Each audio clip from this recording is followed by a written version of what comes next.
When you say starch was the traditional diet of people, what Yes. foods specifically are you referring to, and which people are you speaking of? Well, starch, see, plants, they store their calories for the next season. They store them above ground in the form of grains and legumes. They're seeds above ground. And they store them below ground in the form of roots and sweet potatoes and potatoes. And what happens is because of the stored energy, they sprout anew in the springtime. Well, human beings are best adapted to live on starches. And almost everybody who's walked planet Earth has lived on a starch-based diet. Take the American Indian, corn. Central America, for 1,300 years, the Aztecs and Mayans were known as the people of the corn. In South America, you're talking about potato eaters. The Middle East used to be known as the breadbasket of the world. And when I mention the Far East, what do you think about? 2 billion people in 1980 lived on white rice. They had virtually no heart disease, breast cancer, colon cancer, prostate cancer, rheumatoid arthritis, multiple sclerosis before 1980. And Stephen, now that they've become just like Americans, they have an instance where it was just reported they have 12% of the population's frankly diabetic in China. Half of them are pre-diabetic. You can see it. We're old enough to observe what's happened in the last 50 years. It's become a planet of kings and queens and aristocrats, and we're fat and sick and we got the gout. The nice thing is if we can stop the cause, our patients get well. And the really exciting thing, Stephen, is we got a planet to save. And the same diet that has saved my patients over the last 44 years is the same diet that's going to save this planet. It's a starch-based vegan diet. You can't talk in terms of plant foods because people don't live on cabbage and kale and broccoli and cauliflower. There's just not enough calories. They live on starches, corn, rice, potatoes, wheat, pastas. 99.99% of the people who've walked planet Earth have lived on starch-based diets. That's my thing. Okay, let me ask all of you a question. If someone says, okay, I heard them speak tonight, they were great, I'm going to switch. I'm going to eat beans, I'm going to eat whole grains, I'm going to eat vegetables, I'm going to have some fruit. What about blood sugar? In other words, if you sit there and eat beans and potatoes and you get a glucometer, your blood sugar is higher after you eat. I mean, are you seeing, I guess, what are the results? Forget about anything. What are the results you all have seen when people eat beans, whole grains, fruits, and vegetables on blood sugar and type 2 diabetes? Percival Hinsworth published in 1940 in the British Medical Journal the classic article that showed type 2 diabetes is due to fat. The experience I've had is that 100% of type 2 diabetics can be cured by weight loss, and weight loss is best accomplished by a starch-based diet. 100% can be cured. So the idea that potatoes raise blood sugar is only a temporary phenomenon. When you eat, your blood sugar is supposed to go up. Sugar, even pure white sugar, makes insulin work better. Brunzell at the University of Washington showed that in 1978 in the New England Journal of Medicine. So because we have it all screwed up, Stephen, because people believe that starches make sugar go up, which causes diabetes, they get it all wrong. It's a guarantee that all diabetics will remain diabetics for the rest of their life because they got the wrong message. 100% are curable with weight loss, and the best way to permanently lose weight is a starch-based diet. I had asked Dr. Popper and Dr. Klaper, as far as fat, in terms of olives, avocados, nuts, and seeds, do you recommend or not recommend that we include this in our diet? Well, these are healthy foods, but they're also rich foods. I think our creator put nuts in hard shells for a reason. And coconut, of course, has the hardest shell of all, doesn't it? Avocados only come in season for 2 weeks of the year. In the United States at Whole Foods, they're in season every single day. And these nuts and seeds and avocados are 80, 90% fat. They will make you fat. which will hurt your lower extremity joints, which may contribute to type 2 diabetes. But these are not unhealthy foods. They're just very high energy foods, high fat foods. So I include in the diet of people who need to gain weight. A lot of our patients eventually need to gain weight. I include more nuts and seeds and avocados in their diets, a few olives if they choose. Yeah. Okay. Rich food, but healthy food. Okay. For all of you, the simple question: what makes you gain weight? Is it sugar? Is it fat? Like what makes you gain weight? People are trying to lose weight and gain it. What makes, for someone who doesn't want to be overweight, which is most people, everyone, what makes you gain weight? Let me mention, as long as I have the audience here for a minute, let me mention one of my mentors was Walter Kempner, Duke University. He was there for 7 decades. He kept Duke University in a positive financial situation for 2 decades. He served what is known as the rice diet. It consisted of white rice, fruit juice, and table sugar. It was 93% sugar.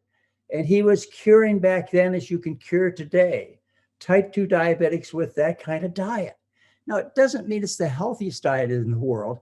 It just should prove to you the nonsense that's out there about how sugar causes diabetes. Complete nonsense. What can I say? Except that everybody's got it wrong. And that's why we have a population of progressively enlarging people, progressively sick people. And we have a planet that's dying because we got it wrong.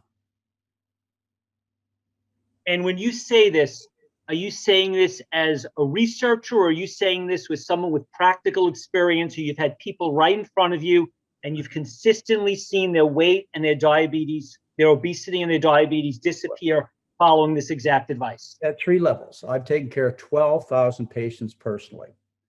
Our data is published in the journal Nutrition. It's never been criticized.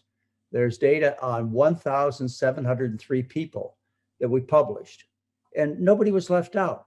And 90% of people were able to reduce or stop their medications, particularly blood pressure and diabetic medications.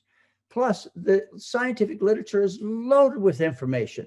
My September 2009 newsletter is a good review of the information that shows fat paralyzes insulin, which causes diabetes. Obesity paralyzes insulin, puts people into insulin resistance, which causes diabetes. It's not sugar. That's why sugar patients never get better. Diabetes never existed in Asia before 1980. They didn't have type 2 diabetes. And what did they live on? Don't you think people have it wrong? And then when they would learn the which American diet, they have an incidence of diabetes very similar to ours. And you know what? They have is almost as many Tesla supercharger stations as we do in this country. Do you get the correlation? Tesla cars cause diabetes. I'll talk about just for a minute what causes people to gain weight. People have been taught by the diet industry the secret to staying lean, or to getting lean if you're overweight, is to calorie count and fat gram count and nutrient count. And so the first problem is that nobody can do it accurately. Okay. For dinner, before I got on this show tonight, I had I don't know if you guys make this stuff, but sometimes I just take everything I have out of the fridge that is a little bit of this, a little bit of that, and you make a soup out of it, right? So I had this soup that probably had 19 ingredients in it. It had some black beans, and it had some broccoli, it had some leftover this and that and everything else, a little bit of peas left over. Okay, so how do we figure out how many calories I ate? I have no idea. And it would take the rest of the evening. I would have missed being here while I figured out, put the peas over here and figure out how many there were. So you can't really measure and count your way there.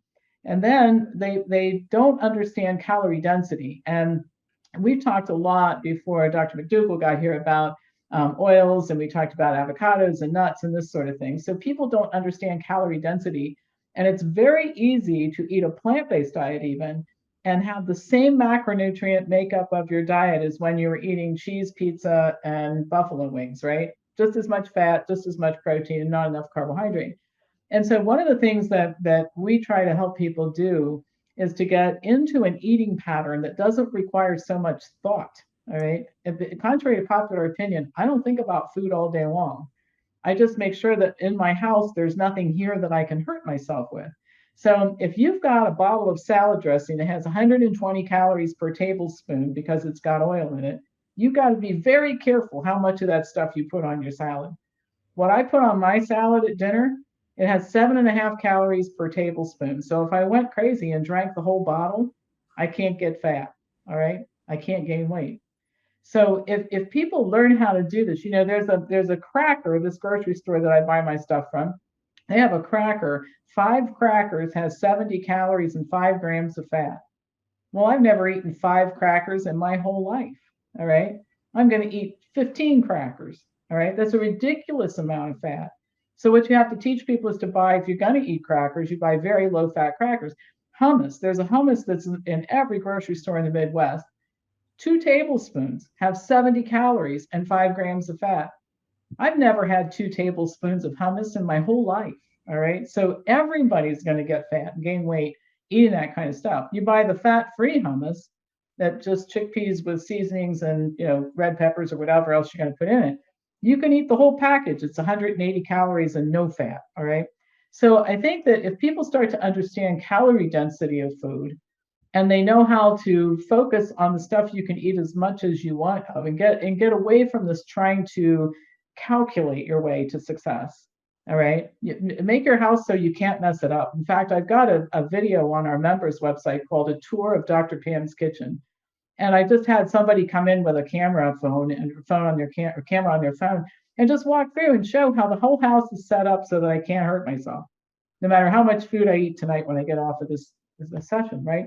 And if people do this, they won't gain weight. They'll be full. You have to have satiety. That's another thing. People try to restrict, and then they're hungry all the time, and that never works either. So, and then if you're lean and you're eating well, you're not going to become diabetic. To Dr. McDougall's point.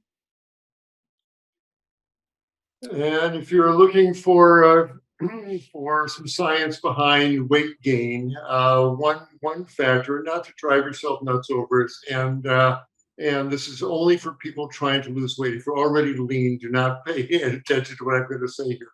But there's something particularly fat producing about eating fats and sugars at the same time. The scientific terminology is oxidative priority. It's easier for the body to burn sugar, to blow apart a glucose ring, than to metabolize these long chain fatty acids with lots of enzyme work there. So if you eat fat and sugar at the same time, if you pour oil on your pasta, if you put guacamole on your baked potato, if you're putting whipped cream on or ice cream on your, ice cream is fat and sugar. The body, as the fat and sugar enters, I'll burn the sugar now and I'll store the fat for later. So when you eat that fat sugar combo, you burn the sugar and you store the fats. And so even in a vegan diet, again, pouring oil on your pasta, having an almond butter and jelly sandwich, you're going to burn the sugar in the jelly and the bread. You're going to store the fat in the almond butter for later. And again, the guacamole on the pasta, on the baked potato. So what's the answer? Well, split them out. Have a baked potato, but put salsa on it. Because if you're trying to lose weight, put salsa on that.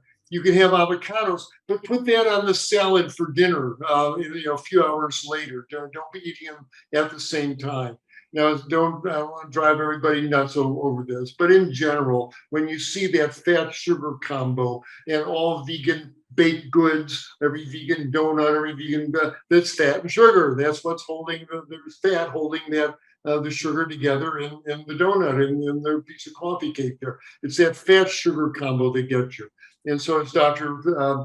Popper says, in her house, she's got mango chunks and grapes alone. She doesn't eat them with a bunch of fat. And how many, after 10 mango chunks, it's enough. And it doesn't stick to you. And so that's the beauty of whole plant foods. By and large, they don't stick to you. It's the process, the flour products and the oils and the junk foods eaten in that fat sugar combo. That's really what sticks to you. So go with the whole plant foods and you'll stay nice and lean and healthy. Michael, I'd like to add a synergistic mechanism Okay. to all of what you said. What you said is absolutely true. But insulin drives fat into fat cells. And when you eat sugar, it raises insulin levels. So it's a double whammy combination, the two together, when you combine fat and sugar. And of course, they do in cakes and ice cream and pies and so on. It's a favorite combination. For one reason, fat is so disgusting, and people won't eat fat. Drink a glass of olive oil, you won't do it. It's the only way we can get fat down is to mix it with sugar and salt. And that's the secret of industry. The way they get you to eat the fat is they combine it with salt and put it on potato chips or French fries, because you wouldn't eat the fat alone. The way they used to get me to eat the sugary donuts without the sugar is they added sugar. I couldn't eat the greasy donuts. You see? So industry knows how to get you to eat fat, which is cheap calories. I don't think they're out there trying to hurt you. And that is to add salt, sugar, and spice to it. Well, when you, as Michael was explaining, when you add salt and sugar together, sugar raises insulin. Insulin drives fat into fat cells. There's another mechanism. It may be one. I know it fits with what you're just trying to say, Michael. Okay. Very quickly, just a quick answer. Do you recommend bariatric surgery for some patients? No one would ever need it that followed any of the advice of the three panelists you hear up here. But there was one of the reasons I say type 2 diabetes is 100% curable is starting about the year 2008, the New England Journal of Medicine started publishing articles of type 2 diabetics who had bariatric surgery. And they reported about an 80% cure rate. I figure if bariatric surgery, just with the weight loss, could cure 80% of the diabetics, type 2, then, hey, well, we're to it's got to cure 100%. And that's been my experience, 100%. By definition, it's 100% curable. Type 2 diabetes is due to diet. The body becomes insulin to try and protect, or insulin resistant to try and protect itself. The mechanisms are all so easy to understand. I've always found it interesting that in order to qualify for bariatric surgery, you have to get counseling, and then you have to demonstrate that you're capable of changing your diet and adopting a different eating plan. So the irony that I've never understood is that a person who's morbidly obese, weighs 500 pounds, consults with a bariatric surgeon who refers that individual to a counselor and a dietitian, and the person starts losing weight, demonstrating that he or she can change their diet, at which point they abort the plan and move them to surgery. Okay, so I simply do not understand it, because what I would do if I were the bariatric surgeon, I'd probably be arrested for bait and switch, because I'd say, we tricked you. Now you know you can do this. We're just going to keep doing it until you no longer weigh 500 pounds, right? You get down to your normal weight. So, and then another thing I'll point out, I did some research. I teach a course on obesity through our school. And I did some research on long-term outcomes from bariatric surgery. And I thought this was very interesting. One of the justifications to get insurance companies to pay for it is that it is supposed to reduce the costs for these patients. It does initially, but if you look at the 10, 12-year outcomes, first of all, a lot of these people gain their weight back. And the other thing is what you do is you substitute the diabetic emergencies that Dr. McDougall is referring to, the diabetes associated with obesity, and you end up with complications from the surgery itself, nutrient deficiencies and all kinds of other problems that these people have. So there's no cost savings from this whatsoever. So recommend against. I just want to take you back, because I don't think this whole treatment of obesity thing. Actually, the Archives of Internal Medicine in the early 90s published the results of the Walter Kempner rice diet treating morbid obesity, and showed in competition with bariatric surgeries that this was as effective, if not more effective, and in a way that cost nothing with no side effects. So I would encourage all you folks, if you are interested in diabetes and how to cure it and how to cure obesity, look up the pioneer work, Walter Kempner. He came to Duke back in 1934, started the rice diet in 1939. Again, it supported Duke University for at least 2 decades. You guys have heard of the rice diet. I mean, that's the extremes. You know, we don't need to go that far to help our patients, but if you want to know what you can use as a highly effective dietary tool, I'd say that's just short of a fast, right, Michael? You know, Yes. I mean, we would send them to Kepner. You come to me, we send them on to Kepner, and then we finally send them to you. And by the way, I do that, you know, out of frustration, because either people won't listen to me and I punish them a little. I send them over to the water fast. No, I'm just kidding. or there's an occasional case, particularly with autoimmune diseases, that somehow I can't figure it out. But, you know, fortunately, that doesn't happen very often. Fortunately, most people with autoimmune diseases, simply dietary changes take care of it. They don't have to go to a fasting effort. But Correct. hey, sometimes it's a great tool to sort it out. Thank you. Correct. Thank you, Michael.